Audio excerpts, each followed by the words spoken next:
बिस्मिल्लाहिर्रहमानिर्रहीम। आज हम बात करेंगे सेल मेम्ब्रेन पर कि हमारे पास सेल मेम्ब्रेन क्या होता है, इसकी केमिकल कंपोजिशन क्या है, सेल में इसका फंक्शन क्या होता है और उसके स्ट्रक्चर के लिए कौन कौन से मॉडल पेश किए गए हैं। ठीक है, और उसमें मौजूद प्रोटीन्स कौन कौन से होते हैं और उसमें मौजूद लिपिड कौन कौन से हैं और उसमें कार्बोहाइड्रेट कौन कौन से मौजूद हैं। ठीक है, तो चलिए शुरू करते हैं detail structures and functions of cell membrane.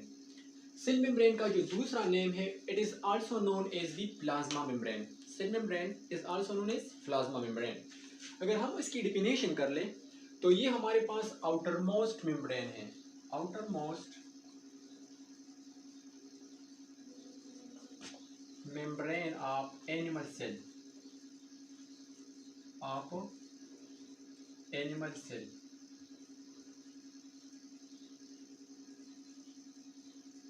While it lies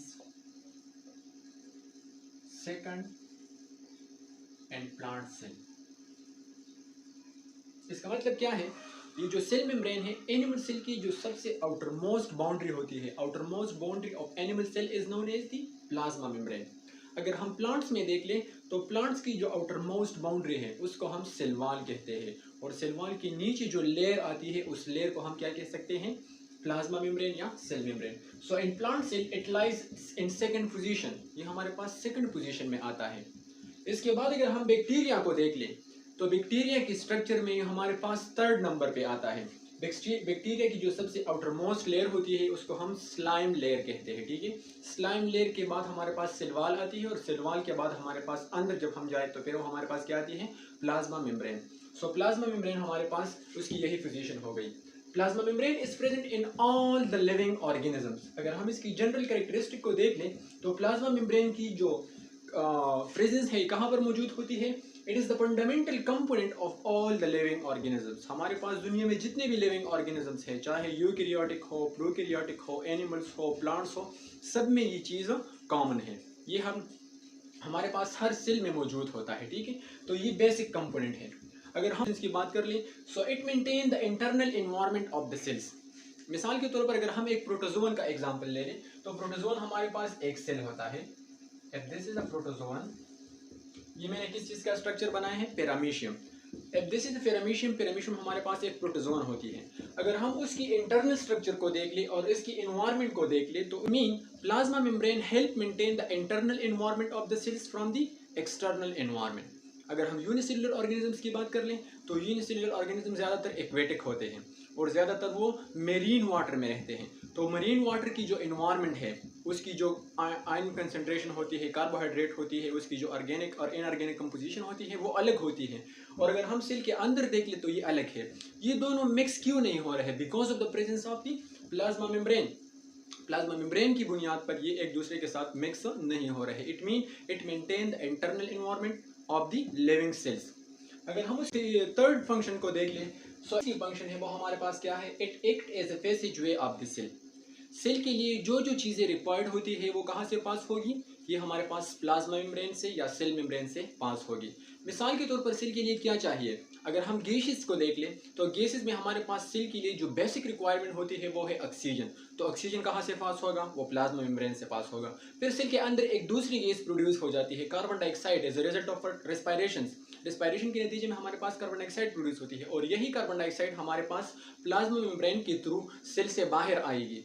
तो ये सेल से बाहर कौन से रास्ते पे आएगी, it will cross the plasma membrane, plasma membrane से आएगी। नेक्स्ट अगर हम दूसरी न्यूट्रिएंट की बात कर ले, हमारे पास सेल के लिए जो रिक्वायरमेंट होती है तो एसेंशियल अमीनो एसिड होती है, उसके लिए जो रिक्वायर्ड फैटी एसिड्स होती है, इसके लिए जो ग्लूकोज होती है, जो ग्लूकोज जाके फिर हमारे पास रेस्पिरेशन करती है, जो रेस्पिरेशन में हेल्प करती है, एनर्जी प्रोड्यूस करती है, वो सारी न्यूट्रिएंट कहाँ से पास होगी, वो हमारे पास सेल मेम्ब्रेन से पास होगी। और सेल के अंदर जितने भी वेस्ट प्रोडक्ट प्रोड्यूस हो जाते हैं और वही वेस्ट प्रोडक्ट फिर जाके कहाँ पर सेल से हमने रिमूव करना है, तो कहाँ से रिमूव करेंगे, हम प्लाज्मा मेम्ब्रेन से रिमूव कर लेंगे। ठीक है, तो प्लाज्मा मेम्ब्रेन का जो एक अहम और फंक्शन हो गया वो क्या है, it act as a passage way of the cell. ठीक है, तो ये हमारे पास जो यूनिसेलुलर ऑर्गेनिज्म है उसमें एज एक्सक्रीटरी ऑर्गन का काम भी करता है।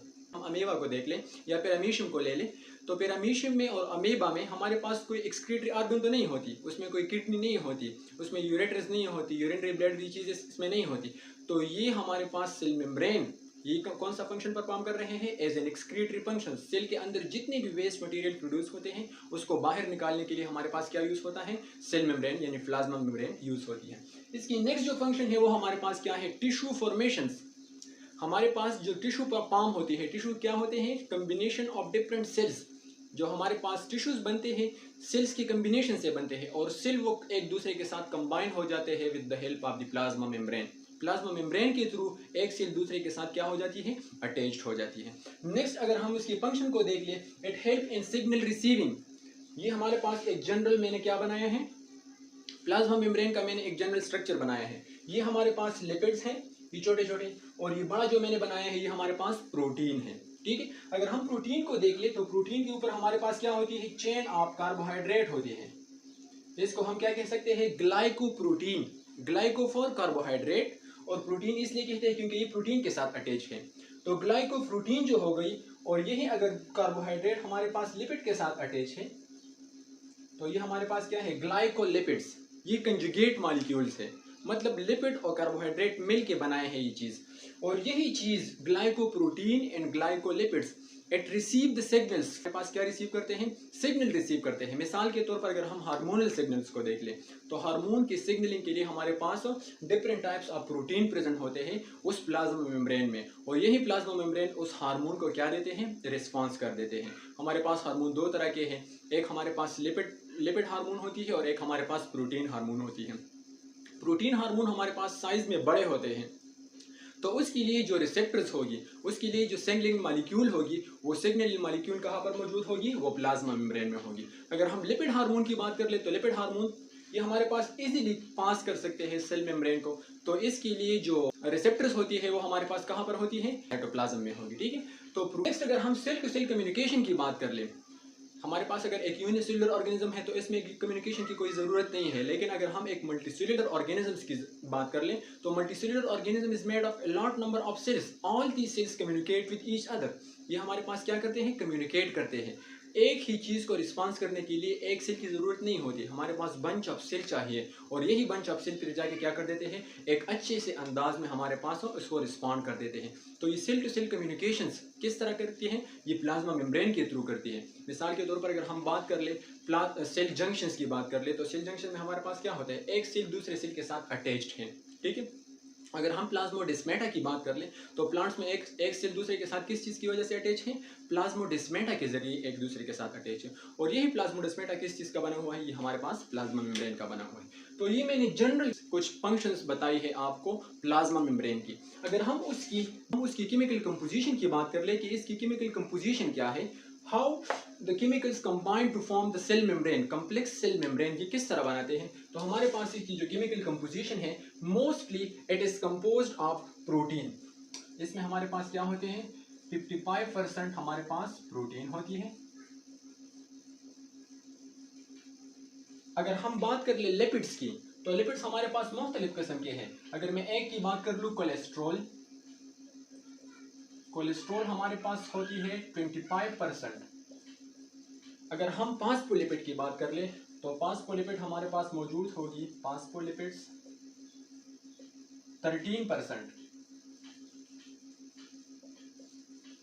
अगर हम अदर लिपिड्स की बात कर ले, अदर लिपिड्स हमारे पास मौजूद है 4%। तो ये कुल मिला के हमारे पास कितना बनता है? 13 और 4 17, और ये हमारे पास 25 है। तो हमारे पास 42% लिपिड्स मौजूद है किस चीज़ में? प्लाज्मा मेम्ब्रेन में। 55% हमारे पास क्या है? प्रोटीन। 42% हमारे पास क्या मौजूद है? लिपिड्स। और बाकी जो रहता है हमारे पास ये सारे किस चीज़ का बना हुआ है? कार्बोहाइड्रेट। CHO का मतलब क्या है? कार्बोहाइड्रेट। तो हमारे पास प्लाज्मा मेम्ब्रेन किस चीज़ का बना हुआ है? Protein, lipids and carbohydrates. अगर हम अदर सेल्स की बात कर लें, मिसाल के तौर पर गान में हमारे पास जो कंपोजिशन होती है वो डिफरेंट होती है। उसमें हमारे पास प्रोटीन की जो कंटेंट होती है वो कम होती है। I am talking about neuron, तो न्यूरॉन में हमारे पास 25% क्या होते हैं? प्रोटीन, और उसमें हमारे पास 70 से लेकर 75% हमारे पास क्या मौजूद होती है? Lipids. It means neuron is rich in lipid and poor in proteins, while other cells are rich in protein and poor in lipids. इसके साथ हमारे पास क्या होती है? Along with that, it also contain carbohydrate. तो ये हमारे पास क्या हो गई? उसकी केमिकल कंपोजिशन की बात हो गई। लेकिन अगर हम उसकी केमिकल कंपोजिशन स्टडी कर रहे हैं तो सबसे पहले हमने क्या करना चाहिए, we have to isolate the plasma membrane. हमने प्लाज्मा मेम्ब्रेन को आइसोलेट करना है। हम किस तरह आइसोलेट कर लेंगे, कौन से सेल से हम प्लाज्मा मेम्ब्रेन को एक्सट्रैक्ट कर सकते हैं और उसको फिर स्टडी करेंगे।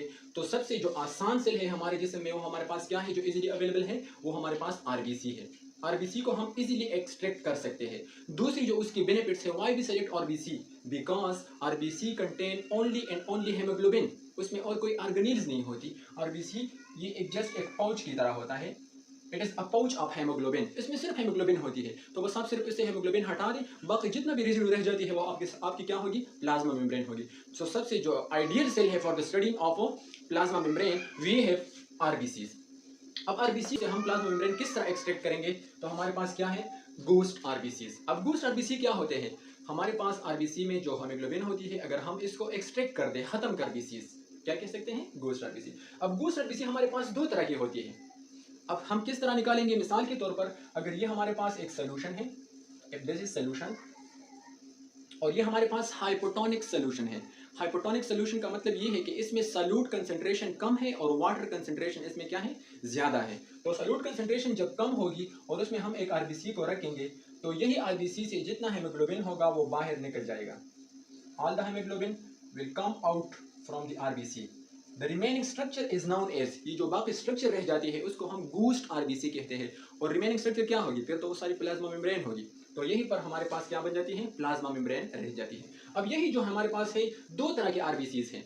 अगर हम इसको सिवियर हाइपोटोनिक सोल्यूशन में रख दें, हाइपोटोनिक सोल्यूशन का मतलब ये है कि इसमें सॉल्यूट कंसंट्रेशन इंतहाई कम में इसको रख दें, तो ये फिर हम इसको दोबारा बंद नहीं कर सकते। उसकी जो फिजिकल इंटेग्रिटी होती है, उसकी जो फिजिकल कम्बिनेशन होती है वो सारी डिस्टर्ब हो जाती है। तो इसको हम कहते हैं वाइट गोस्ट। वाइट गोस्ट का मतलब क्या है कि ये जो प्लाज्मा मेम्ब्रेन है ये रप्चर हो जाती है और फिर ये दोबारा बंद नहीं होती, दोबारा हमारे पास आरबीसी नहीं बनाते। तो ऐसे सेल को हम कहते हैं वाइट गोस्ट। और एक दूसरा है हमारे पास रीसील्ड गोस्ट, रीसील्ड आरबीसी। रीसील्ड आरबीसी वो कौन सी है, अगर हम ऐसी इस तरीके से हम इसको हेमोग्लोबिन निकाल लें कि उसकी जो फिजिकल इंटेग्रिटी है, इसकी जो फिजिकल स्ट्रक्चर है वो डिस्टर्ब ना हो जाए, तो इसको हम क्या कहते हैं, रीसील्ड आरबीसी। एक बार हमारे पास प्लाज्मा मेम्ब्रेन आ जाए तो फिर इजीली हम उसकी केमिकल कंपोजिशंस और स्ट्रक्चर को डिटेल में पढ़ सकते हैं। तो चलिए शुरू करते हैं कि हमारे पास कौन से मॉडल है for the detail structures of the RBC. ठीक है, स्ट्रक्चर की बात कर ले, structure of the plasma membrane के, प्लाज्मा मेम्ब्रेन का जो बेसिक स्ट्रक्चर है वो कौन सा है। तो जब हमारे पास माइक्रोस्कोप डिस्कवर नहीं हो गया था, जब हमारे पास ये जो एडवांस इलेक्ट्रॉन माइक्रोस्कोप है ये डिस्कवर नहीं हुआ था, तो उस टाइम हम डायरेक्टली ऑब्जर्व नहीं कर सकते थे सेल मेम्ब्रेन को कि इसमें हमारे पास प्रोटीन किस तरह मौजूद है, कार्बोहाइड्रेट किस तरह मौजूद है, लिपिड किस तरह मौजूद है। तो उसी टाइम हम कुछ इनडायरेक्ट एविडेंस से ये अंदाज़ा लगा रहे थे हमारे पास कि क्या मौजूद है, हमारे पास प्लाज्मा मेम्ब्रेन मौजूद है। यहाँ पर मैंने कुछ इनडायरेक्ट एविडेंस की बात लिखी है। एक हमारे पास क्या है, प्लाज्मोलाइसिस। प्लाज्मोलाइसिस क्या होते हैं, अगर हम एक सेल को एक हाइपरटोनिक सोल्यूशन में रख दें। हाइपरटोनिक सोल्यूशन का मतलब ये है कि इसमें सॉल्यूट कंसंट्रेशन ज़्यादा होती है। मिसाल के तौर पर ये हमारे पास एक कंटेनर है और उसमें कौन सा सोल्यूशन मौजूद है, हाइपरटोनिक सोल्यूशन। अब यही हाइपरटोनिक सोल्यूशन में हम अगर एक सेल को रख दें तो हमारे पास क्या हो जाती है, श्रिंकेज ऑफ सेल। ये सेल हमारे पास क्या हो जाती है, श्रिंक हो जाती है। इससे जितनी भी वाटर मॉलिक्यूल होती है वो ऊज आउट हो जाती है। और जब हमारे पास सेल से वाटर मॉलिक्यूल्स ऊज आउट हो जाती है तो ये हमारे पास श्रिंक हो जाती है। It mean there is something present, यहाँ पर कुछ चीज़ मौजूद है जिसने वाटर मॉलिक्यूल को क्या रखा था, रोके रखा था। ठीक है, उस चीज़ को हमने फिर नाम क्या दिया था, प्लाज्मा मेम्ब्रेन। नेक्स्ट अगर हम एक दूसरी एविडेंस की बात कर ले कि हमारे पास प्लाज्मा मेम्ब्रेन एग्जिस्ट कर रहा है, जिस टाइम हमारे पास माइक्रोस्कोप नहीं थी, दूसरी सबूत क्या थी हमारे पास, structure of the animal cell. अगर हम एनिमल सेल को देख ले तो एनिमल सेल में हमारे पास सेल वॉल नहीं होती, और सेल वॉल हमारे पास क्या है, एक compact structure provide plant cell को। लेकिन एनिमल सेल में हमारे पास सेल वॉल नहीं मौजूद, और फिर भी हमारे पास एनिमल सेल जो है उसकी अपनी एक शेप मौजूद है। तो ये शेप क्यों मौजूद है, कुछ तो होगी जिसने एनिमल सेल को स्ट्रक्चर को या शेप दिया है। तो यही चीज़ जिसने एनिमल सेल को शेप दिया हो, स्ट्रक्चर दिया हो, उस चीज़ को हम क्या कह सकते हैं, प्लाज्मा मेम्ब्रेन कह सकते हैं। तीसरी अगर हम एक तीसरी एविडेंस की बात कर ले तो सेल फंक्शन की अगर हम बात कर ले, मिसाल के तौर पर ये हमारे पास एक सेल है और इसको हम पंक्चर कर ले। किसी भी नीडल से या किसी भी चीज़ से हम अगर इसको पंक्चर कर दें तो इस पंक्चरिंग की वजह से यहाँ पर जितना भी प्रोटोप्लाज्म होगा, हमारे पास जो साइटोप्लाज्म होगी या अदर सॉल्यूट कंसंट्रेशन होगी, ये सारी चीज़ें हमारे पास क्या हो जाती हैं, ooze आउट हो जाती है। It mean something is there which prevent the oozing out of the plasma. जो हमारे पास प्लाज्मा, जो प्रोटोप्लाज्म के अंदर जितनी भी चीज़ें होती हैं उसको बाहर निकलने नहीं देते। वो क्या चीज़ है जो इसको रोके रखता है? इसको हमने नाम क्या दिया था? Plasma membrane. फिर हमारे पास एक फोर्थ है। फोर्थ वन हमारे पास क्या है? फोर्थ मॉडल, फोर्थ है हमारे पास ओवरटन। 1895 में उसने बहुत सारे एक्सपेरिमेंट किए। He perform about 1000 experiments with 500 different chemicals. उसने 500 मुख्तलिफ केमिकल यूज किए हैं और हमारे पास 1000 एक्सपेरिमेंट्स उसने परफॉर्म किए। किस तरह एक्सपेरिमेंट्स वो परफॉर्म कर रहे थे? उसने एक सिल्क को रखा था और सिल्क के अंदर इसके इर्द गिर्द कुछ मॉलिक्यूल्स, कुछ केमिकल्स वगैरह रख रहे थे वो। तो उसने नोट किया कि मतलब ऐसे मॉलिक्यूल जो हाइड्रोफोबिक हो, जो हमारे पास क्या हो? Hydrophobic. Hydrophobic are those molecule, hydro mean water, phobic mean pairing, so those molecule which cannot be dissolved in water। ऐसे molecule जो वाटर में डिजोल्व नहीं हो रहे इसको हम क्या कहते हैं? हाइड्रोफोबिक। तो इसने ओवरटन ने नोट किया जो हाइड्रोफोबिक मॉलिक्यूल्स होते हैं वो इजीली पास करते हैं सेल मेम्ब्रेन को, लेकिन जो हमारे पास हाइड्रोफिलिक मॉलिक्यूल है, hydrophilic are those molecule which can easily be dissolve in water, जो हमारे पास वाटर में इजीली डिजोल्व हो सकते हैं, इसको हम क्या कहते हैं? Hydrophilic molecules. तो ओवरटन ने नोट किया कि हमारे पास जो हाइड्रोफिलिक मॉलिक्यूल है it can not pass easily the plasma membrane, while hydrophobic molecule it can pass easily the plasma membrane. ये हमारे पास इजीली क्रॉस कर सकता है और हाइड्रोफिलिक मॉलिक्यूल इजीली क्रॉस नहीं कर सकते। केमिस्ट्री में एक फार्मूला है लाइट डिजॉल्व लाइट। जो मॉलिक्यूल अगर पोलर हो तो इसमें पोलर सब्सटेंस डिजॉल्व होती है, अगर ये नॉन पोलर है तो इसमें नॉन पोलर डिजॉल्व होगी। तो सेम अगर हमारे पास ये अगर हाइड्रोफोबिक पास हो रही है तो इसका मतलब क्या है कि ये हमारे पास पोलर है ना, और पोलर चीज़ें इससे पास हो रही है। तो इस ओवरटन मॉडल ने हमें ये बताया है कि जो प्लाज्मा मेम्ब्रेन है ये लिपिड का बना हुआ है। हमारे पास किस चीज़ का बना हुआ है? लिपिड्स का बना हुआ है। तो ये हमारे पास एक जनरल सी कंसेप्ट बन गई है ओवरटन से। फिर इसके बाद हॉबर ने इस कंसेप्ट को कन्फर्म किया है। उसने कुछ इलेक्ट्रिकल टेस्ट परफॉर्म की और उस इलेक्ट्रिकल टेस्ट से हमें अंदाज़ा हो गया कि हमारे पास जो प्लाज्मा मेम्ब्रेन है ये किस चीज़ का बना हुआ है? ये हमारे पास लिपिड का बना हुआ है। फिर इसके बाद एक तीसरा साइंटिस्ट आ जाता है, उसका नाम है लैंगम्यूर। इन 1922 में वो एक अलग तरीके से हमारे पास प्लाज्मा मेम्ब्रेन की प्रेजेंस को आइडेंटिफाई कर रहा है। उसने क्या किया? उसने बेल्ट की और उस डिवाइस के जरिए हम सेल की सरफेस एरिया को मेजर कर सकते हैं। अगर हम मानो मॉलिक्यूलर लेयर, मानो mean one, molecular mean molecule. अगर हम एक मॉलिक्यूल थिक लेयर को हम ले लें और उसकी सरफेस एरिया फाइंड करें तो हमने कौन सा डिवाइस यूज करना है? इसने लैंगम्यूर ने इन 1917 में एक डिवाइस बिल्ड की और उस डिवाइस के जरिए हम क्या फाइंड कर सकते हैं? सरफेस एरिया ऑफ दिस है girder and ग्रिंडल।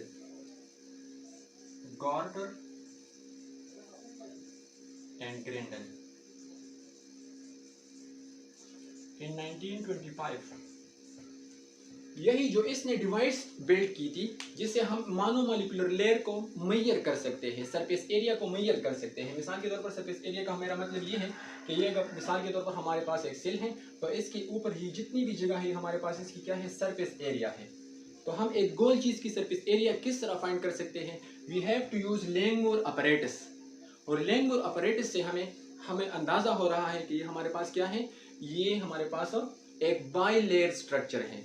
By layer structure क्यों है? उसको कन्फर्म किया है गार्टर एंड ग्रिंडल ने। Gorter and Grendel in 1922 perform an experiments. They show that monomolecular layer of the plasma membrane they have double surface area as compared to the area of a cell। अगर हम ये हमारे पास एक cell है और एक cell की हमारे पास जो एरिया है वो हमारे पास अगर 5 है और अगर हम उसकी मोनोमोलिकुलर लेयर बना दें, मोनोमोलिकुलर लेयर का मतलब ये है अगर हम इसको जुदा कर ले, हमारे पास बाइलेयर स्ट्रक्चर है प्लाज्मा मेम्ब्रेन, अगर हम इसको जुदा कर ले तो हमारे पास मोनोमोलिकुलर लेयर बन जाएगी। और अगर हम इस मोनोमोलिकुलर लेयर की इस अपैरेटस के जरिए सरफेस एरिया फाइंड कर दें तो ये हमारे पास डबल होगी as compare to the cell surface. तो इसका मतलब ये है कि ये जो प्लाज्मा मेम्ब्रेन है ये एक डबल लेयर स्ट्रक्चर है। ये हमारे पास क्या है? डबल लेयर स्ट्रक्चर है। डबल लेयर स्ट्रक्चर क्यों है? Because they have double the surface area of the cell. Cell से दुगना उसकी क्या है हमारे पास? सरफेस एरिया मौजूद। हमारे पास मॉडल है structure to explain the structure of the plasma membrane, वो हमारे पास मौजूद है Davson Danielli model. Davson Daniel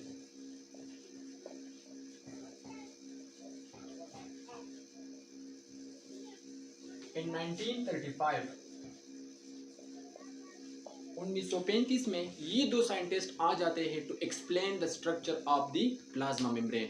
अब उन्होंने जो मॉडल तैयार किए हैं उस मॉडल को हम कहते हैं सैंडविच मॉडल। सैंडविच, हम सैंडविच मॉडल क्यों कहते हैं? Because according to this model lipid are a 6 nanometre thick layer. हमारे पास जो लिपिड होती है प्लाज्मा मेम्ब्रेन में ये हमारे पास कितना नैनोमीटर थिक है? If this is the lipids of the plasma membrane, अगर ये हमारे पास क्या है? Lipids of the plasma membrane, ये हमारे पास क्या है? लिपिड है। तो इस लिपिड की जो थिकनेस है वो हमारे पास 6 नैनोमीटर है, 6 नैनोमीटर है। और इसमें जो प्रोटीन मौजूद है, protein form a continuous sheet both above and below. ये हमारे पास प्रोटीन है बोथ अबव एंड बिलो। ये जो इसको हम सैंडविच मॉडल क्यों कहते हैं? क्योंकि मतलब ये जो लिपिड होती है ये दो प्रोटीन लेयर के बीच में क्या है? सैंडविच्ड है, दोनों एक दूसरे के साथ फिक्स्ड हैं। ये जो लिपिड लेयर है ये हमारे पास थिक होती है और अगर हम इसको इलेक्ट्रॉन माइक्रोस्कोप में ऑब्जर्व कर ले तो ये हमारे पास लाइट दिखता है, लाइट। और ये जो प्रोटीन है, प्रोटीन हमारे पास कहाँ कैसा नजर आता है? डार्क। तो डेंसन डेनियल मॉडल के मुताबिक हमारे पास जो प्लाज्मा मेम्ब्रेन है उसके बीच में हमारे पास लिपिड होता है और उसके किनारों पर both upper and inner surface पे हमारे पास क्या मौजूद है? प्रोटीन्स मौजूद हैं। तो इसलिए इसको हम क्या कहते हैं? सैंडविच मॉडल कहते हैं। लेकिन ये मॉडल फिर फेल हो जाता है क्योंकि हमारे पास जो प्रोटीन है प्लाज्मा मेम्ब्रेन में वो कंटिन्यूअस नहीं है। ठीक है, हमारे पास क्या है? कंटिन्यूअस नहीं है। फिर इसके बाद एक दूसरा साइंटिस्ट आता है, उसका नाम क्या है? रॉबर्टसन।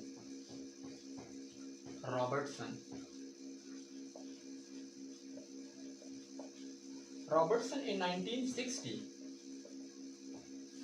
उसने भी सेम इसी मॉडल के बारे में बताया है कि मतलब जो हमारे पास सेल मेम्ब्रेन है ये हमारे पास क्या है? एक सैंडविच मॉडल है। ये दो प्रोटीन लेयर के बीच में हमारे पास लिपिड्स मौजूद होता है। लेकिन इन दोनों मॉडल में जो मेन डिफरेंस है वो यही है कि according to this model the thickness of the cell membrane is only and only 8 nanometre, but according to Robertson model के मुताबिक हमारे पास जो सेल मेम्ब्रेन की थिकनेस है वो हमारे पास कितनी है? 10 नैनोमीटर है। ये मुख्तलिफ मॉडल इस तरह जितने भी मैंने बताए हैं ये सारे फेल्ड हो गए हैं क्योंकि उसमें से किसी ने भी प्रॉपरली और ऑर्गेनाइज्ड फॉर्म में सेल मेम्ब्रेन की स्ट्रक्चर को एक्सप्लेन नहीं किया। तो वो कौन सा मॉडल है जो हमारे पास सेल मेम्ब्रेन की प्रॉपर स्ट्रक्चर को एक्सप्लेन कर रहा है? उसको हम जो मॉडर्न मॉडल है उसको हम कहते हैं फ्लूइड मोज़ेक मॉडल हमारे पास 1972 में इन 1972 टू साइंटिस्ट ने एक्सप्लेन किया था। एक हमारे पास है सिंगर एंड दूसरा हमारे पास क्या है? Nicholson. Singer and Nicholson presented this model. This is the most acceptable model to explain the structure of the plasma membrane. ये जो मॉडल है ये हमारे पास एग्जैक्टली सेम है हमारे पास कौन से मॉडल के साथ? डेंसन डेनियल मॉडल के साथ। लेकिन हमारे पास इसकी जो प्रोटीन कंपोजिशन है, जो प्रोटीन की पोजीशन है वो हमारे पास क्या है? डिफरेंट है। अकॉर्डिंग टू डेंसन डेनियल मॉडल हमारे पास ये जो प्रोटीन लेयर है ये कंटिन्यूअस है, but according to fluid mosaic model the proteins are not in continuous sheet. हमारे पास प्रोटीन की जो है कंटिन्यूअस शीट नहीं बनी हुई है। ये किस तरह है? ये स्पॉटेड है। According to fluid mosaic model proteins are of two types in the structure in the cell membrane. हमारे पास प्रोटीन दो तरह के होते हैं। एक हमारे पास क्या है? इंट्रिंसिक प्रोटीन है, इंट्रिंसिक प्रोटीन। कुछ प्रोटीन हमारे पास सेल मेम्ब्रेन में ऐसे हैं जो हमारे पास इंटरनल साइड पर ओरिएंटेड है। उस इंटरनल ओरिएंटेड प्रोटीन को हम क्या कहते हैं? Intrinsic protein. और कुछ प्रोटीन ऐसे हैं जो हमारे पास बाहर सरफेस पर एक्सपोज्ड है, जो बाहर सरफेस की तरफ निकला हुआ है, उस प्रोटीन को हम क्या कहते हैं? Extrinsic protein. Extrinsic proteins. तो हमारे पास according to fluid mosaic model protein दो तरह के हैं। लिपिड हमारे पास बिल्कुल सेम है, ये एक कंटिन्यूस शीट है, लेकिन प्रोटीन हमारे पास दो तरह के हैं। कुछ प्रोटीन ऐसे हैं जो हमारे पास सेल मेम्ब्रेन के आर पार मौजूद है, उसको हम कहते हैं एक्सट्रिंसिक प्रोटीन। और कुछ प्रोटीन ऐसे हैं जो हमारे पास सेल की एक साइड पर मौजूद है, इसको हम कहते हैं intrinsic protein. Along with that, this model also explain that there are certain oligosaccharide chains। हमारे पास ओलिगोसेकेराइड चेन क्या होते हैं? ये हमारे पास कार्बोहाइड्रेट होती है, और यही ओलिगोसेकेराइड चेन हमारे पास मिलकर किस चीज के साथ बनाते हैं? Oligosaccharide chain. और यही ओलिगोसेकेराइड चेन, यही कार्बोहाइड्रेट अगर हमारे पास प्रोटीन के साथ अटैच है, तो ये स्ट्रक्चर जो आपको नजर आ रहे हैं, ये हमारे पास क्या बन जाएगी?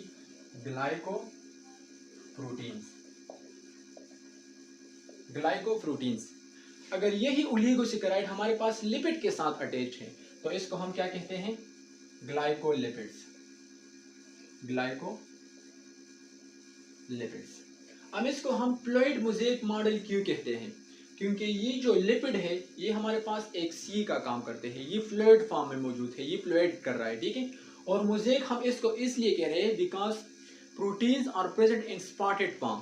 हमारे पास कंटिन्यूस शीट उन्होंने नहीं बनाई, ये मोज़ेक फॉर्म है, रफ फॉर्म है, कहाँ पर प्रोटीन होती है और कहाँ पर प्रोटीन नहीं होती, ठीक है। तो इसकी वजह से इस मॉडल का नाम क्या दिया है? Fluid mosaic model. ये हमारे पास सबसे एक्सेप्टेबल मॉडल है to explain the structure of the plasma membrane, ठीक है। यहाँ तक हमारी बात कंप्लीट हो गई कि मतलब हमारे पास जो प्लाज्मा मेम्ब्रेन की स्ट्रक्चर है फाइनल, ये हमारे पास क्या है? फ्लूइड मोज़ेक है। प्रोटीन इसमें प्लॉट कर रहे हैं और हमारे पास एक कंटिन्यूस सी बन गई है, किस चीज़ की? लिपिड्स की, ठीक है।